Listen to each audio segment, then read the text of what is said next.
PC ജോർജിനെ arrest ചെയ്യാനുള്ള നീക്കം തുടങ്ങി പോലീസ്. ഹാജരാകും മുൻപ് ജോർജിന്റെ വസതിയിൽ പോലീസ് എത്തി. ചിലരെ തൃപ്തിപ്പെടുത്താനുള്ള പോലീസ് നീക്കമെന്ന് BJP.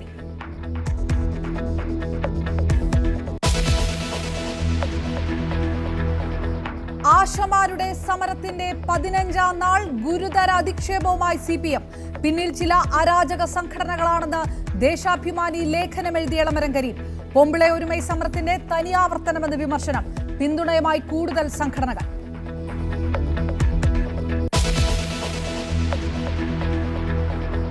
ശശി തരൂരിനെതിരെ നടപടി ഉണ്ടാകില്ല. വിമർശിച്ചതുകൊണ്ട് ഒരാളെ മാറ്റി നിർത്തില്ലെന്ന് KC വേണുഗോപാൽ. ചെറിയ പ്രശ്നങ്ങളെ വലുതായി ഉയർത്തിക്കാണിക്കുന്നതായും KC.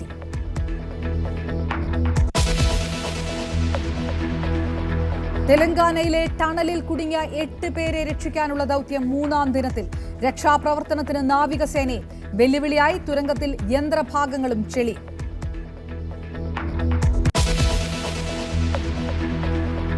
കാട്ടാന ആക്രമണത്തിൽ ആദിവാസി ദമ്പതികൾ കൊല്ലപ്പെട്ടതിൽ ജനരോഷം ശക്തം. ആറളത്ത് ഹർത്താൽ തുടരുന്നു. വനമന്ത്രിയുടെ നേതൃത്വത്തിൽ സർവകക്ഷി യോഗം ചേരും.